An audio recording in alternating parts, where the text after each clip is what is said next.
Hello everyone, आज हम discuss करेंगे विधान परिषद नॉमिनेशन। विधान परिषद को लेजिस्लेटिव काउंसिल भी कहा जाता है। हम क्यों इसको डिस्कस कर रहे हैं? अभी महाराष्ट्र के अंदर एक पॉलिटिकल अनसर्टेनिटी अराइज हुआ है और वो अनसर्टेनिटी ये है, महाराष्ट्र के present chief minister Uddhav Thackeray अगर 27 मई 2020 तक विधान परिषद के मेंबर नहीं बनते हैं नॉमिनेटेड वे में, तो उनको चीफ मिनिस्टरशिप छोड़ना पड़ेगा।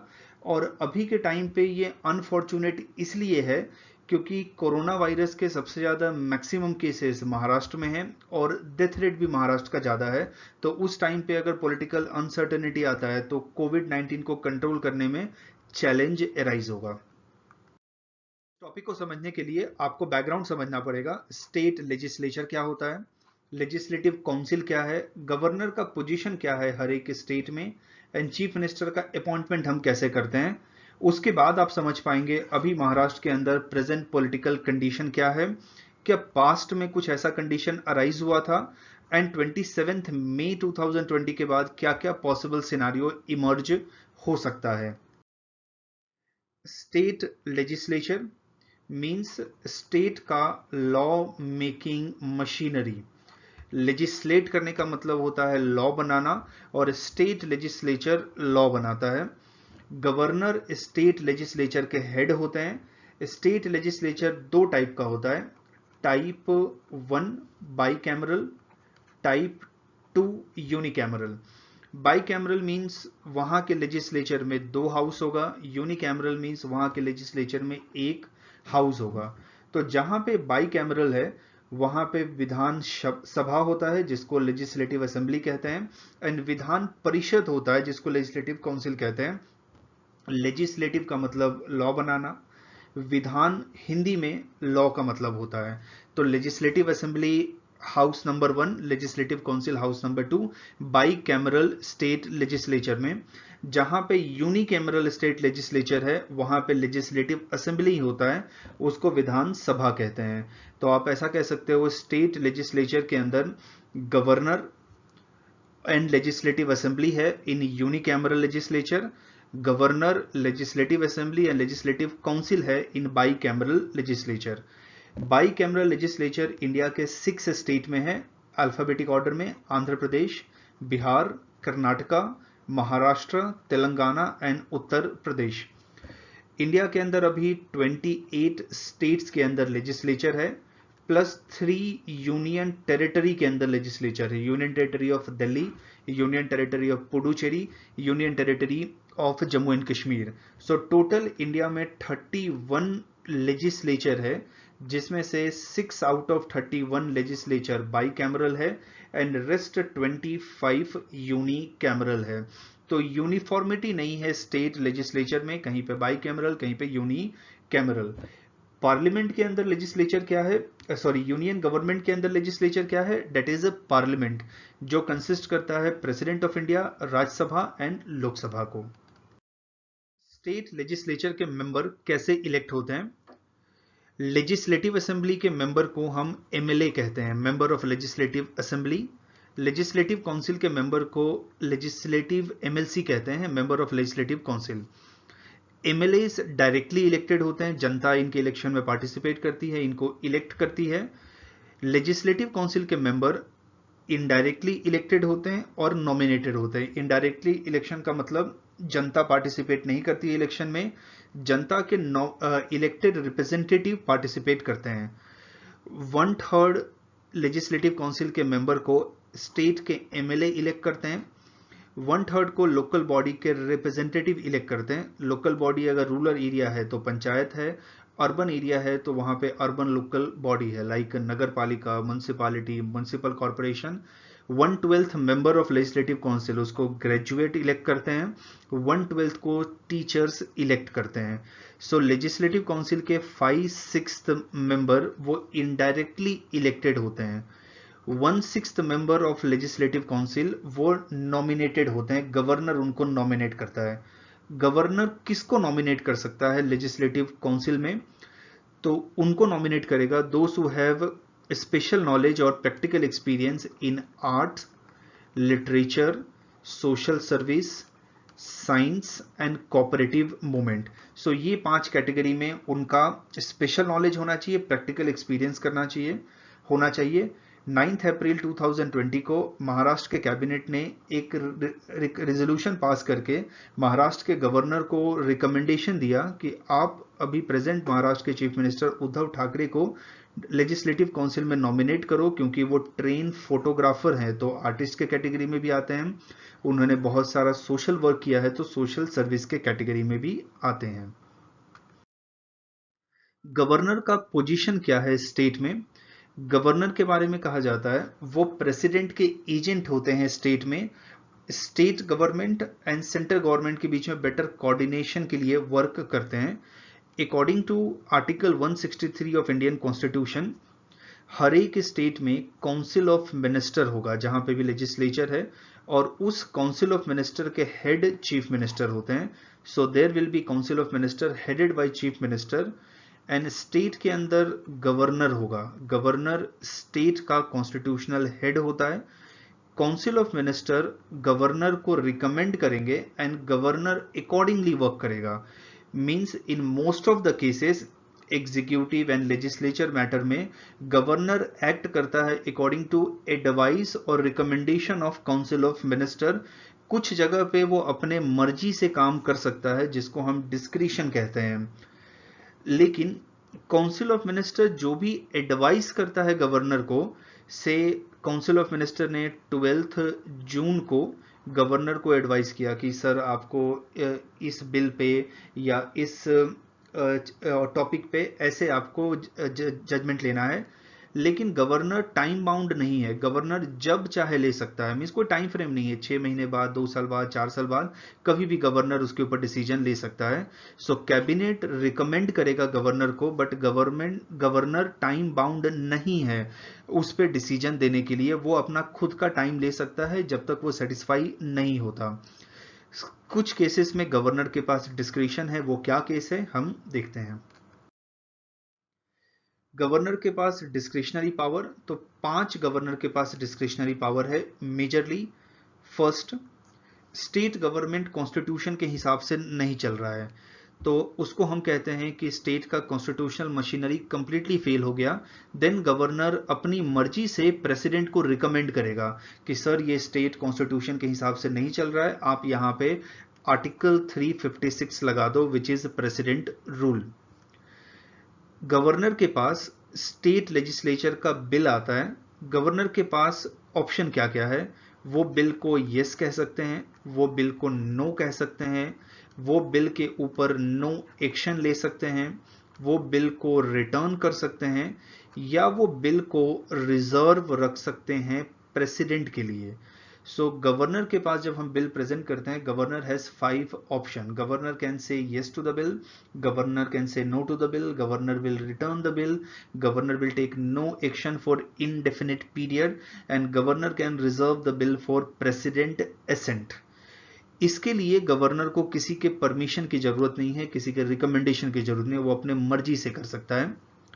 अगर किसी पॉलिटिकल पार्टी को क्लियर मेजोरिटी नहीं मिला असेंबली में, क्लियर मेजोरिटी होता है 50% +1 से, हाउस का मेंबरशिप 200 है, तो किसी को 101 कोई पार्टी को या कोई कोलिशन को मिलेगा, देन गवर्नमेंट फॉर्म करना इजी होता है। बट अगर किसी को मेजोरिटी नहीं मिल रहा है, देन गवर्नर अपनी मर्जी से किसी को भी चीफ मिनिस्टर अपॉइंट कर सकता है, और गवर्नर उसको कहेगा कि आप with in A time frame house के फ्लोर पे अपने मेजोरिटी को प्रूव करो।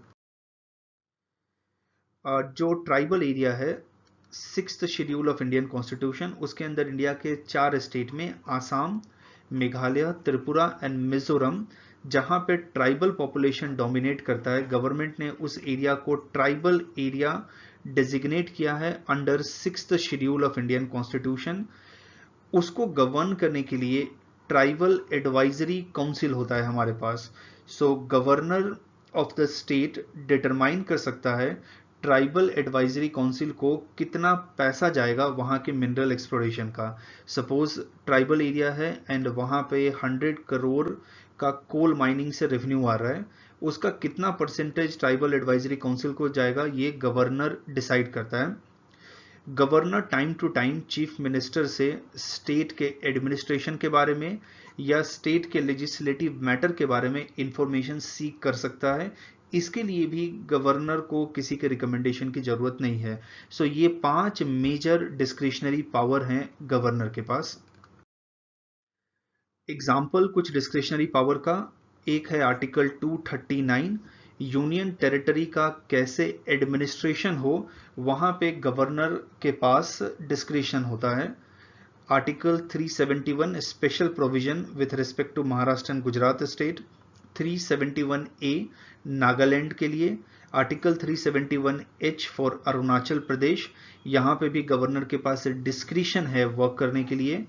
6th शेड्यूल जिसको हमने आगे देखा था, जो ट्राइबल एरिया होता है in the 4 state Assam, Meghalaya, Tripura and Mizoram, वहां के एडमिनिस्ट्रेशन के लिए गवर्नर के पास डिस्क्रिशन है।